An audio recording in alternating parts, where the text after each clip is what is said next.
Hello everyone, welcome to crazy G K trick. तो friends, आज के वीकली करंट अफेयर की सीरीज़ में हम 9 सितंबर से लेकर 15 सितंबर 2024 तक के सभी करंट अफेयर को यहाँ पर डिटेल में डिस्कस करेंगे। बहुत ही इंपॉर्टेंट सेशन है, बहुत ही इंपॉर्टेंट एमसीक्यूज करंट अफेयर हैं, इसलिए सेशन में एंड तक बने रहिए। पसंद आए तो लाइक और शेयर कर दीजिएगा। चैनल पर पहली बार आए हैं तो चैनल को सब्सक्राइब कर लीजिए। इंपॉर्टेंट सेशन है, इसलिए एंड तक बने रहिए। सबसे पहला क्वेश्चन देखिए आज के वीकली करंट अफेयर का। पेरिस पैरालंपिक 2024 में भारत के पदकों के संदर्भ में सही कथन कौन सा है? तो आप सभी को पता होना चाहिए कि पेरिस पैरालंपिक जो कि हाल ही में 8 सितंबर को खत्म हुआ, यहाँ पर मेडल टेली में भारत ने 29 मेडल अपने नाम किए, जिनमें से 7 गोल्ड मेडल है, 9 सिल्वर मेडल है और 13 ब्रॉन्ज मेडल इंडिया के एथलीटों ने अपने नाम किए। तो आंसर हो जाएगा आंसर सी। पेरिस पैरालंपिक 2024 में हमने टोटल 29 मेडल अपने नाम किए हैं। देखिए, बेसिक इन्फॉर्मेशन यहाँ पर मैं आपको सारी की सारी बताऊंगा जो कि इम्पॉर्टेंट है, ध्यान से सुनिएगा। पेरिस पैरालंपिक इस बार पैरालंपिक का 17वां संस्करण था। 28 अगस्त को इसकी शुरुआत हुई थी फ्रांस के पेरिस में और 8 सितंबर को ये खत्म हुआ। 22 खेल इसमें शामिल किए गए थे और टोटल 4400 एथलीट अलग अलग देशों के इन्होंने पार्टिसिपेट किया था। 2024 में पेरिस फ्रांस में इसका आयोजन किया गया पैरालंपिक का, और 2028 में पैरालंपिक का आयोजन यूएसए के लॉस एंजलिस में किया जाएगा। अब देखिए, मेडल टेली की बात कर लेते हैं कैजुअली। तो यहाँ पर देखिए, शायद आपको छोटे वर्ड में दिखाई दे, ध्यान से देखिए। तो मेडल टेली की बात करते हैं, मेडल टेबल की बात करते हैं, तो पेरिस पैरालंपिक 2024 में पहले स्थान पर रहा है चाइना, जिसने 220 मेडल अपने नाम किए। इनमें से 94 गोल्ड मेडल है, 76 सिल्वर हैं और 50 ब्रॉन्ज मेडल है। इसके बाद आता है ग्रेट ब्रिटेन, जिसने 124 मेडल अपने नाम किए और मेडल टेली में ये दूसरे स्थान पर रहा। तीसरे पर यूएसए, जिसने 105 मेडल जीते और ये मेडल टेली में तीसरे स्थान पर रहा। और इंडिया की बात करें स्पेशली, जो कि बहुत ही इंपॉर्टेंट है और हमको याद रखना चाहिए, तो पेरिस पैरालंपिक 2024 की मेडल टेली में इंडिया 8वें स्थान पर रहा है। 18th नंबर पर इंडिया की रैंक रही है। इंडिया ने 29 मेडल अपने नाम किए, 7 गोल्ड, 9 सिल्वर और 13 ब्रॉन्ज मेडल। अब यहाँ पर देखिए, जो गोल्ड मेडल विनर रहे हैं उनकी एक बार हम बात कर लेते हैं, उनका कैजुअली नाम जान लेते हैं। तो अवनी लेखरा शूटिंग में, women's 10 metre air rifle standing SH1 में इन्होंने गोल्ड अपने नाम किया। नितेश कुमार ने बैडमिंटन मेंस सिंगल SL3 में, सुमित अंतिल ने एथलेटिक्स में जेवलिन थ्रो में F64 कैटेगरी में, हरविंदर सिंह आर्चरी में इन्होंने गोल्ड जीता है। धर्मवीर इन्होंने एथलेटिक्स में men's club throw F51 category में गोल्ड अपने नाम किया। Praveen Kumar athletics men's high jump T64 category में इन्होंने गोल्ड जीता। और नवदीप सिंह की बात करें तो ये एथलेटिक्स से है, मेंस जेवलिन थ्रो में F41 कैटेगरी में इन्होंने गोल्ड मेडल अपने नाम किया है। तो इन सभी को याद रखिएगा, ये सभी गोल्ड मेडल विनर हैं जो कि आपसे एग्जाम में पूछे जा सकते हैं। किन खेल से आते हैं इसे भी याद रखिएगा। तो पेरिस पैरालंपिक 2024 की जितने भी इंपॉर्टेंट फैक्ट है वो यहाँ पर मैंने आपको बता दिए, यहीं से आएगा अगर आपको एग्जाम में क्वेश्चन पूछा गया। इसके बाद आ जाइए, यूएस ओपन 2024 में मेन सिंगल और विमेन सिंगल का टाइटल किसने जीता? क्वेश्चन इंपॉर्टेंट है, नोट कीजिए।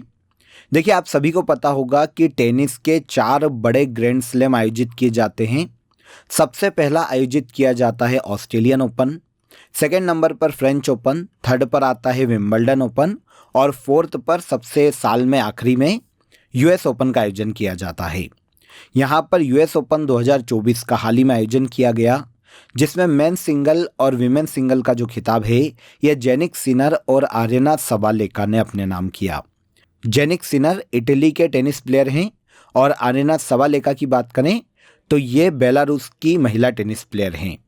तो इन दोनों ने ही यूएस ओपन 2024 में मेंस और विमेन सिंगल का खिताब अपने नाम किया है। देखिए, हराया किसको, क्वेश्चन ये भी पूछा जाता है। तो यूएस ओपन 2024 मेन सिंगल की बात करें तो इटली के जेनिक सिनर ने अमेरिका के टेलर फ्रिस को हराकर ये खिताब जीता है। और वहीं पर विमेन सिंगल की बात करें तो आरेना सबालेका बेलारूस ने जेसिका पेगुला, जो कि अमेरिका की टेनिस प्लेयर हैं, इनको हराकर विमेन सिंगल जीता है यूएस ओपन 2024 का। तो यहाँ पर विनर और रनर अप दोनों को ही आपको याद रखना चाहिए। इंपॉर्टेंट है, ये क्वेश्चन एग्जाम में पूछा जा सकता है। आगे आइए, नुआखाई उत्सव भारत के किस राज्य में मनाया जाता है? नुआखाई फेस्टिवल, अगर हम इसकी बात करते हैं तो ओडिशा राज्य में इस फेस्टिवल को सेलिब्रेट किया जाता है। ओडिशा में ये एक फसल उत्सव के रूप में सेलिब्रेट किया जाता है।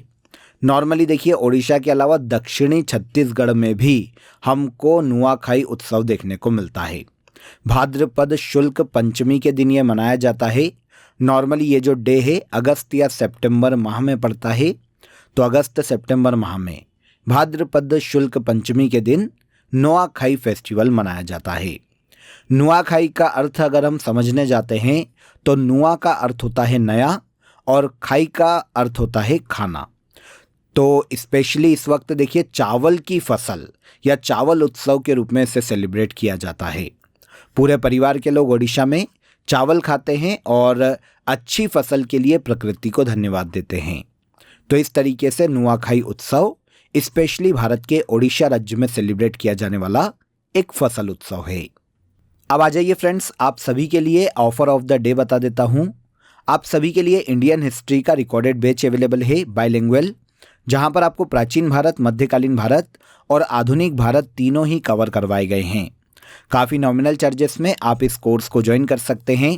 वनडे एग्जाम के लिए है, लिंक आपको नीचे डिस्क्रिप्शन में दी गई है। इसके अलावा आप सभी के लिए देखिए सिविल सर्विसेज की एग्जाम के लिए कंप्लीट हिस्ट्री का हमारा बैच अवेलेबल है, जहां पर आपको एंशिएंट हिस्ट्री, मिडिवल हिस्ट्री और मॉडर्न हिस्ट्री के अलावा वर्ल्ड हिस्ट्री और आर्ट एंड कल्चर भी सिविल सर्विसेज की एग्जाम के लिए यहां पर रिकॉर्डेड फॉर्म में अवेलेबल है। ये भी बाइलिंगुअल है, जिसकी लिंक आपको नीचे डिस्क्रिप्शन में दी गई है। आप इसे भी इजीली अवेल कर सकते हैं। अगर आपको कोई भी डाउट आता है तो नीचे आपको हेल्पलाइन नंबर दिया गया है, आप इस पर कॉल कर लीजिए, आपकी क्वेरी वहां पर सॉल्व हो जाएगी। आई होप आपको ऑफर अच्छा लगा होगा। अब आ जाइए नेक्स्ट क्वेश्चन पर चलते हैं। नेक्स्ट क्वेश्चन देखिए, एशियाई ओलंपिक परिषद के अध्यक्ष बनने वाले पहले भारतीय कौन हैं? एशियाई ओलंपिक परिषद की बात करें फ्रेंड्स, तो ये एशिया में खेलों का आयोजन करवाने वाली इसकी गवर्निंग बॉडी है। एशियाई ओलंपिक परिषद, जिसकी स्थापना 1982 में की गई थी और कुवैत के कुवैत सिटी में इसका हेडक्वार्टर देखने को मिलता है। हाल ही में इसके नए अध्यक्ष के रूप में राजा रणधीर सिंह की नियुक्ति की गई है। ये भारत के ओलंपिक निशानेबाज हैं राजा रणधीर सिंह, जिन्हें एशियाई ओलंपिक परिषद का हाल ही में नया अध्यक्ष नियुक्त किया गया और इस तरीके से ये एशियाई ओलंपिक परिषद के अध्यक्ष बनने वाले पहले भारतीय बने हैं। इनके पहले अभी तक इस पद पर कुवैत के शेख अहमद अल फहद अल सबा थे। इनका कार्यकाल हाल ही में खत्म हुआ और अब 2024 से लेकर 2028 तक के कार्यकाल के लिए एशियाई ओलंपिक परिषद के अध्यक्ष राजा रणधीर सिंह को नियुक्त किया गया।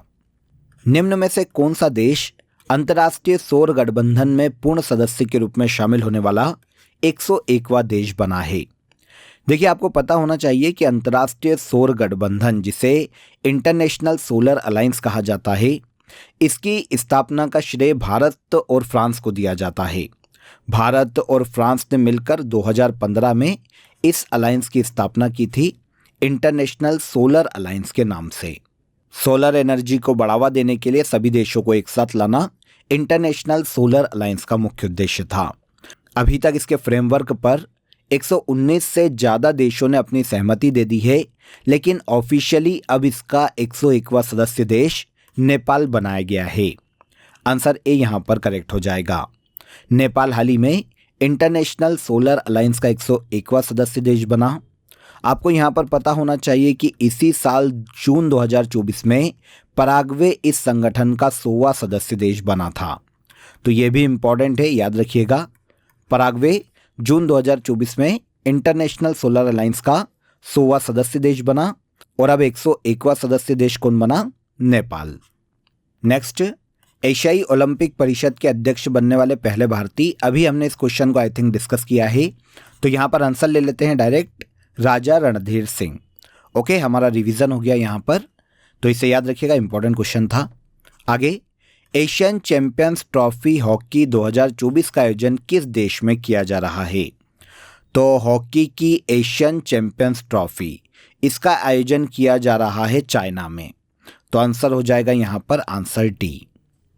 एशियन चैंपियंस ट्रॉफी हॉकी की बात करें 2024 के, तो 8 से लेकर 17 सितंबर तक इसका आयोजन चाइना में किया जा रहा है। इसमें देखिए टोटल 6 हॉकी टीमें पार्टिसिपेट कर रही है एशिया के देशों की। और भारतीय हॉकी टीम की बात करें तो इसके कप्तान हरमनप्रीत सिंह है। एशिया की हॉकी टीम के मध्य में होने वाला हॉकी टूर्नामेंट है, जिसकी शुरुआत सबसे पहली बार 2011 में की गई थी। 2023 में इसका आयोजन इंडिया में किया गया था और इंडिया ही इसका विनर रहा था। इंडिया का एशियन चैंपियंस ट्रॉफी हॉकी का ये चौथा टाइटल था जो कि उसने 2023 में अपने नाम किया। अब 2024 में इसका आयोजन कहाँ किया जा रहा है? चाइना में। आगे आ जाइए। हाल ही में सुपर टाइफून यागी ने किस देश को प्रभावित किया? सुपर टाइफून यागी हाल ही में हमको चाइना के दक्षिण में देखने को मिला है। चाइना के दक्षिण में प्रशांत महासागर में हाल ही में टाइफून यागी देखने को मिला। 200 किलोमीटर प्रति घंटे के स्पीड से ये चाइना के दक्षिणी तटों पर टकराया है और 2024 का ये सबसे शक्तिशाली तूफान है जो कि हमें प्रशांत महासागर में देखने को मिला। चाइना के दक्षिण में टाइफून यागी के कारण काफ़ी तबाही देखने को मिली थी। आपको यहाँ पर यह पता होना चाहिए कि एक एम्पिल तूफान भी कुछ समय पहले ही प्रशांत महासागर में देखने को मिला और एक सांसान तूफान भी प्रशांत महासागर में ही देखने को मिला था। ये दोनों ही तूफान जो कि प्रशांत महासागर में आए थे, जापान के पूर्वी तटों से टकराए थे और अब टाइफून यागी चाइना के दक्षिणी तटों से टकराया है। पहला संयुक्त कमांडर सम्मेलन का आयोजन कहाँ किया गया? पहले संयुक्त कमांडर कॉन्फ्रेंस का आयोजन किया गया उत्तर प्रदेश के लखनऊ में। सशस्त्र और सुरक्षित भारत, सशस्त्र बलों में बदलाव पहले संयुक्त कमांडर सम्मेलन की थीम है। इसकी अध्यक्षता भारत के डिफेंस मिनिस्टर राजनाथ सिंह के द्वारा की गई। उद्देश्य की बात करें तो भारत में जितनी भी सेनाएं हैं, चाहे वो नेवी हो, एयरफोर्स हो, आर्मी हो और चीफ ऑफ डिफेंस स्टाफ, इन सभी प्रमुखों का एक सम्मेलन है ताकि किसी भी विषम परिस्थिति में ये आपस में कोऑर्डिनेट कर पाएं। तो भारतीय सुरक्षा के लिए वर्तमान और भविष्य की चुनौतियों से निपटने के लिए और उन पर चर्चा करने के लिए पहला संयुक्त कमांडर सम्मेलन का आयोजन उत्तर प्रदेश के लखनऊ में किया गया। आंसर सी यहाँ पर करेक्ट हो जाएगा। यह पहला सम्मेलन है तो आपको इसे याद रखना चाहिए, पूछा जा सकता है। आगे बढ़ेंगे। क्लीन एयर सर्वे 2024 के अनुसार किसे नेशनल क्लीन एयर सिटी का अवार्ड दिया गया? देखिए, सबसे पहले यहाँ पर इस अवार्ड की बात कर लेते हैं। राष्ट्रीय स्वच्छ वायु कार्यक्रम के तहत केंद्रीय पर्यावरण मंत्रालय ने स्वच्छ वायु सर्वेक्षण 2024 पुरस्कार प्रदान किए। इन पुरस्कारों में बायोमास और कचरे को जलाना, सड़क की धूल को साफ करने में कौन सा राज्य या शहर कितना अच्छा काम कर रहा है, गाड़ियों से निकलने वाले धुएं से निपटने के लिए, अपशिष्ट से निपटने के लिए किस शहर ने कितना अच्छा काम किया, इस आधार पर यह पूरा सर्वे तैयार किया जाता है और इसी आधार पर national clean air city award दिए जाते हैं। तो इसके तहत देखिए 10 लाख से अधिक आबादी वाले शहरों में national clean air city award जो है सूरत शहर को दिया गया, जो कि गुजरात का एक शहर है। लास्ट ईयर यह अवार्ड इंदौर को दिया गया था, मध्य प्रदेश का शहर है, लेकिन अब राष्ट्रीय स्वच्छ वायु शहर अवार्ड 2024 दिया गया सूरत को। यह 10 लाख से ऊपर की आबादी वाला शहर है और नॉर्मली एग्जाम में यही पूछा जाएगा, तो डायरेक्ट आप इसी को याद रखिए, आपका काम हो जाएगा। यह अवार्ड राष्ट्रीय स्वच्छ वायु प्रोग्राम के तहत दिए जाते हैं, जिसकी भारत में शुरुआत 2019 में की गई थी और पर्यावरण, वन और जलवायु परिवर्तन मंत्रालय इसकी नोडल मिनिस्ट्री है। क्वेश्चन यहाँ पर हमारा national clean air city award से है। 10 लाख से अधिक की आबादी पर किसे दिया गया? तो ये सूरत को दिया गया। 2025 में क्वाड शिखर सम्मेलन का आयोजन किस देश में किया जाएगा? देखिए, सबसे पहला जो कन्फ्यूज़न आपको यहाँ पर आएगा वो क्वाड पर आएगा कि ये संस्था क्या है। तो क्वाड की बात करते हैं, अगर हम इस संस्था के बारे में जानते हैं तो क्वाड को ही क्वाड्रिलेटरल सिक्योरिटी डायलॉग के नाम से जाना जाता है, जिसकी स्थापना 2007 में 4 देशों ने मिलकर की थी। भारत, अमेरिका, जापान और ऑस्ट्रेलिया, ये 4 देश क्वाड के सदस्य हैं। 2024 में इसका शिखर सम्मेलन इंडिया में होना था, लेकिन क्योंकि जो बाइडेन इस साल अमेरिका में इलेक्शन है तो वो 2024 के इंडिया में आयोजित होने वाले क्वाड शिखर सम्मेलन में भाग लेने नहीं आ पाते, तो उनकी रिक्वेस्ट पर इंडिया ने जो अपनी मेज़बानी है 2024 की वो ट्रांसफ़र कर दी अमेरिका को। तो अब अमेरिका 2024 में इस साल क्वाड शिखर सम्मेलन की मेज़बानी कर रहा है और 2025 में अब क्वाड शिखर सम्मेलन की मेज़बानी इंडिया के द्वारा की जाएगी। तो आंसर हो जाएगा यहाँ पर आंसर ए। क्वेश्चन 2025 से पूछा गया है कि 2025 में क्वाड शिखर सम्मेलन की मेज़बानी कौन करेगा, तो ये इंडिया है और 2024 में इस साल अमेरिका क्वाड की मेज़बानी करने वाला है। इसके बाद आइए, सेमिकॉन इंडिया 2024 सम्मेलन की थीम क्या है। पहले तो हमें ये पता होना चाहिए कि सेमिकॉन इंडिया सम्मेलन का आयोजन कहाँ किया जा रहा है। तो देखिए 11 सितंबर 2024 को उत्तर प्रदेश के ग्रेटर नोएडा में सेमिकॉन इंडिया 2024 का इनॉग्रेशन भारत के पीएम नरेंद्र मोदी के द्वारा किया गया।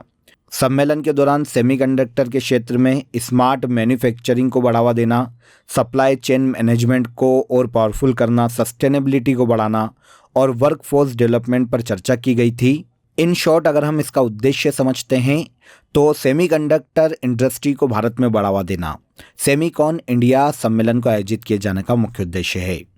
2024 में इसका आयोजन उत्तर प्रदेश के ग्रेटर नोएडा में किया गया और थीम की बात करें तो शेपिंग द सेमीकंडक्टर फ्यूचर 2024 में सेमिकॉन इंडिया सम्मेलन की थीम है। तो आंसर सी हो जाएगा, शेपिंग द सेमीकंडक्टर फ्यूचर इस सम्मेलन की 2024 की थीम है। ये 3 दिवसीय एक सम्मेलन है जिसे 11 से लेकर 13 सितंबर तक आयोजित किया गया था। 54वीं जीएसटी परिषद की अध्यक्षता किसके द्वारा की गई। तो देखिए 54वीं जीएसटी परिषद की अध्यक्षता की है union finance minister Nirmala Sitharaman ने। देखिए सबसे पहले आपको बेसिक फैक्ट पता होना चाहिए, 1 जुलाई 2017 को 101वें संविधान संशोधन अधिनियम के द्वारा भारत में जीएसटी को लागू किया गया था। भारतीय संविधान का आर्टिकल 279 का sub clause A GST council का प्रावधान करता है। जीएसटी काउंसिल के गठन, उनके कार्य और अधिकारों को निर्धारित करता है। हर साल इसकी बैठक का आयोजन किया जाता है। वैसे काफ़ी बार किया जाता है, मतलब साल में काफ़ी बार आयोजित की जा सकती है जीएसटी काउंसिल की बैठक। तो 54वीं जीएसटी काउंसिल की बैठक थी जिसकी अध्यक्षता यूनियन फाइनेंस मिनिस्टर के द्वारा की गई। कुछ चीज़ों पर इनिशिएट लिए गए हैं, कुछ पर जीएसटी को बढ़ाने के प्रावधान है, कुछ चीज़ों पर घटाने के प्रावधान हैं। तो इस तरीके से जीएसटी परिषद की बैठक होती है। हम इंटरनली बात नहीं करेंगे कि भाई किस किस पर जीएसटी घटा है, बढ़ा है, क्योंकि ये क्वेश्चन एग्जाम में नहीं आता। तो आप केवल इतना याद कर लीजिए कि 54वीं जीएसटी काउंसिल की अध्यक्षता किसने की। तो अध्यक्षता जीएसटी काउंसिल की हर बार यूनियन फाइनेंस मिनिस्टर के द्वारा ही की जाती है। तो आंसर ए हो जाएगा। आगे बढ़िए, निम्नलिखित में से कौन केंद्रीय मंत्रिमंडल का सदस्य times most influential people in AI 2024 list में शामिल है। आपने टाइम्स पत्रिका का नाम सुना होगा। यूएसए न्यूयॉर्क की एक पत्रिका है जो कि प्रभावशाली व्यक्तियों की सूची जारी करती है। इसी ने हाल ही में times most influential people in AI 2024 list को जारी किया और टॉप सबसे प्रतिभाशाली व्यक्तियों को इस सूची में जगह दी गई जिन्होंने एआई के लिए काम किया है। तो इसमें से भारतीय केंद्रीय मंत्रिमंडल में से अश्विनी वैष्णव को जगह दी गई है। वर्तमान में अश्विनी वैष्णव इलेक्ट्रॉनिक्स और सूचना प्रौद्योगिकी मंत्री हैं। तो अश्विनी वैष्णव को times most influential people in AI 2024 की लिस्ट में जगह दी गई। तो अश्विनी वैष्णव केंद्रीय मंत्रिमंडल के सदस्य हैं जिन्हें times most influential people in AI 2024 की लिस्ट में जगह दी गई। ओके, अब्देल मजीद तेब्बोने को किस देश का राष्ट्रपति चुना गया। अब्देल मजीद तेब्बोने हाल ही में अल्जीरिया के प्रेसिडेंट नियुक्त किए गए। अल्जीरिया जो कि उत्तरी अफ्रीकी देश है, इसके दूसरी बार प्रेसिडेंट बने हैं अब्देल मजीद तेब्बोने। 2019 में पहली बार इन्हें अल्जीरिया का प्रेसिडेंट चुना गया था और अब 2024 में 4 साल के कार्यकाल के लिए दूसरी बार अब्देल मजीद तेब्बोने को अल्जीरिया का प्रेसिडेंट नियुक्त किया गया। नेक्स्ट क्वेश्चन पर आइए, निम्नलिखित में से किसने यूनाइटेड नेशन जनरल असेंबली के 79वें सत्र की अध्यक्षता की है। यूनाइटेड नेशन जनरल असेंबली के 79वें सत्र की अध्यक्षता फिलेमोन यांग के द्वारा की गई। आप सभी को पता होना चाहिए कि 10 सितंबर 2024 को ही यूनाइटेड नेशन जनरल असेंबली का 79वां सेशन शुरू हुआ है। कैमरून के फिलेमोन यांग 79वें सत्र के अध्यक्ष हैं यूनाइटेड नेशन जनरल असेंबली के। इस सेशन में जलवायु परिवर्तन को लेकर पूरे वर्ल्ड में देशों के मध्य में जो संघर्ष चल रहे हैं उसको लेकर, सतत विकास में जो मंदी आई है उसको लेकर, वैश्विक चुनौतियों से निपटने के लिए सभी देशों के साथ मिलकर चर्चा की गई है। तो यूनाइटेड नेशन जनरल असेंबली का 79वां सत्र आयोजित किया जा रहा है, जिसकी अध्यक्षता कैमरून के फिलेमोन यांग कर रहे हैं। चर्चा में रहे मालपे और मुल्की क्या है। मालपे और मुल्की पनडुब्बी रोधी युद्धपोत है, जिसे हाल ही में भारतीय सेना के द्वारा लॉन्च किया गया। भारतीय नौसेना ने मालपे और मुल्की नाम के 2 पनडुब्बी रोधी युद्धपोत को हाल ही में लॉन्च किया, जिसे कोचिन शिपयार्ड लिमिटेड ने बनाया है। देखिए, माहे वर्ग की ये दोनों ही पनडुब्बी रोधी युद्धपोत है। माहे वर्ग की ऐसे 8 युद्धपोत का निर्माण कोचिन शिपयार्ड को करना है, जिसमें से 3 का पहले निर्माण किया जा चुका है और ये भारतीय नौसेना को सौंपे जा चुके हैं, जिनमें पहला माहे था, सेकेंड मालवन था और तीसरा मंगरोल था। अब चौथा है मालपे और 5वां है मुल्की। तो मालपे और मुल्की पनडुब्बी रोधी युद्धपोत है, जो कि हाल ही में भारतीय नौसेना को सौंपे गए। Answer C. अगला क्वेश्चन, नीति थिंक टैंक की तर्ज पर ग्रिड की स्थापना किस राज्य ने की है। नीति थिंक टैंक की तर्ज पर ग्रिड की स्थापना का श्रेय गुजरात राज्य सरकार को दिया जाता है। नीति के बारे में जानते हैं। योजना आयोग के स्थान पर नीति आयोग की स्थापना की गई थी जनवरी 2015 में। केंद्र सरकार को सिफारिशें देने का काम करती है योजनाओं पर नीति आयोग। तो इसी थिंक टैंक के अकॉर्डिंग, इसी की तर्ज पर ग्रिड नाम के थिंक टैंक की स्थापना गुजरात राज्य सरकार के द्वारा हाल ही में की गई। अब देखिए, क्योंकि नीति आयोग की तर्ज पर इसका गठन किया गया है, तो अगर हम इसका स्ट्रक्चर देखेंगे तो वो भी हमको वैसा ही मिलता जुलता मिलेगा जैसा नीति आयोग है। ग्रिड के अध्यक्ष सीएम होंगे गुजरात राज्य में और वित्त मंत्री इसके उपाध्यक्ष होंगे। कृषि, स्वास्थ्य, शिक्षा और उद्योग मंत्री ग्रिड के अन्य सदस्य होंगे। तो ग्रिड की स्थापना किसने की है? गुजरात राज्य सरकार ने। ओडिशा मुख्यमंत्री किसान योजना के अंतर्गत किसानों को कितनी राशि दी जाएगी? तो ओडिशा सरकार के द्वारा अपने यहाँ पर मुख्यमंत्री किसान योजना की शुरुआत की गई।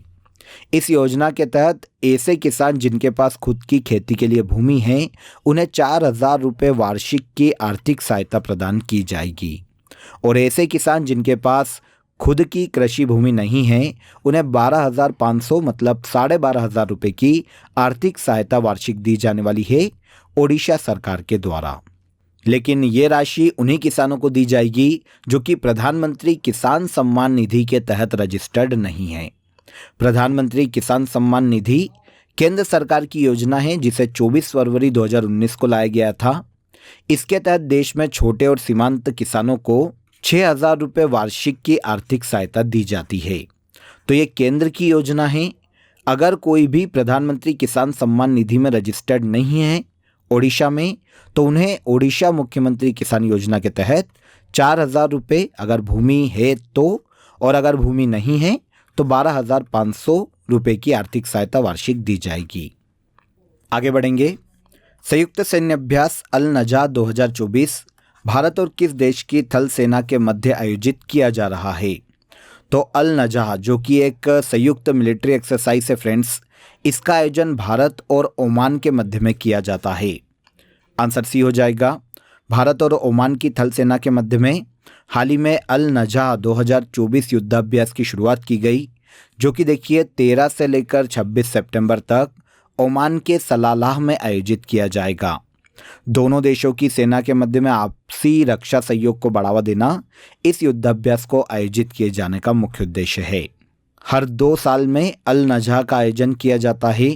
एक थल सेना एक्सरसाइज से 2015 में इसकी शुरुआत की गई थी और लास्ट बार 2022 में भारत के राजस्थान के महाजन फील्ड फायरिंग रेंज में इसके 4थे संस्करण का आयोजन किया गया था। इस साल ये 5वां संस्करण है अल नजा 2024। सैन्य अभ्यास है भारत और ओमान के मध्य में। निम्न में से किस पैरा ओलंपियन को चुनाव आयोग ने निर्वाचन आयोग के राष्ट्रीय PWD आइकॉन्स घोषित किया है? यहाँ पर देखिए PWD की बात करें तो पर्सन विथ डिसेबिलिटी PWD का फुल फॉर्म है। हाल ही में देखिए नेशनल इलेक्शन कमीशन ने निर्वाचन आयोग के लिए राष्ट्रीय PWD आइकॉन्स शीतल देवी और राकेश कुमार को घोषित किया है। शीतल देवी और राकेश कुमार भारत के पैरा आर्चर हैं, बहुत ही फेमस हैं। पेरिस पैरालंपिक 2024 में इन्होंने मिक्स कैटेगरी में ब्रॉन्ज मेडल अपने नाम किया था। दोनों ही जम्मू कश्मीर राज्य से बिलोंग करते हैं। हाल ही में नेशनल इलेक्शन कमीशन ने इन्हें राष्ट्रीय PWD आइकॉन्स घोषित किया है। अगला क्वेश्चन, कैबिनेट ने देश को मौसम के प्रिडिक्शन को और अधिक एक्यूरेट बनाने के लिए कौन से मिशन को मंजूरी दी है? तो हाल ही में सेंट्रल कैबिनेट ने देश के मौसम के प्रिडिक्शन को और अधिक एक्यूरेट बनाने के लिए मिशन मौसम को हाल ही में मंजूरी प्रदान की। केंद्र सरकार ने मिशन मौसम के तहत 2 साल के लिए 2000 करोड़ रुपए का प्रावधान किया है। पृथ्वी विज्ञान मंत्रालय के 3 अलग अलग संस्थानों के द्वारा इसे क्रियान्वित किया जाएगा। मिशन मौसम के तहत इन तीनों ही संस्थाओं को उचित टेक्नोलॉजी दी जाएगी और ये और ज़्यादा एफिशिएंसी से काम कर पाएंगे। तो मौसम के प्रिडिक्शन को और अधिक एक्यूरेट बनाने के लिए मिशन मौसम को हाल ही में मंजूरी प्रदान की गई।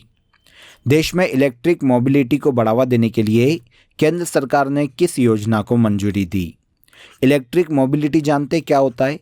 इलेक्ट्रिक बसें, वाहन जो हैं उनको बढ़ावा देना, इलेक्ट्रिक मोबिलिटी को बढ़ावा देना है, जिसके लिए केंद्र सरकार ने हाल ही में PME ड्राइव योजना को मंजूरी दी है। PME ड्राइव योजना के लिए आगे आने वाले 2 वर्षों के लिए 10,900 करोड़ रुपए का प्रावधान किया गया है। इन्वायरमेंट को प्रोटेक्ट करना, एनर्जी एफिशिएंसी को बढ़ावा देना और ई-व्हीकल के चलन को बढ़ावा देना देश में इलेक्ट्रिक मोबिलिटी को बढ़ाए जाने का मुख्य उद्देश्य है, जिसके लिए केंद्र ने PME ड्राइव योजना को हाल ही में मंजूरी प्रदान की। इसके बाद किस राज्य में जास्कर फेस्टिवल 2024 आयोजित किया जा रहा है? जास्कर फेस्टिवल 2024 का आयोजन लद्दाख यूनियन टेरिटरी में किया जा रहा है।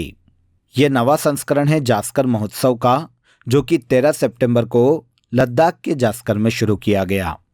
देखिए, लद्दाख की स्थानीय परंपराओं, संस्कृति और धार्मिक आस्थाओं का प्रदर्शन करना जास्कर महोत्सव को आयोजित किए जाने का मुख्य उद्देश्य है।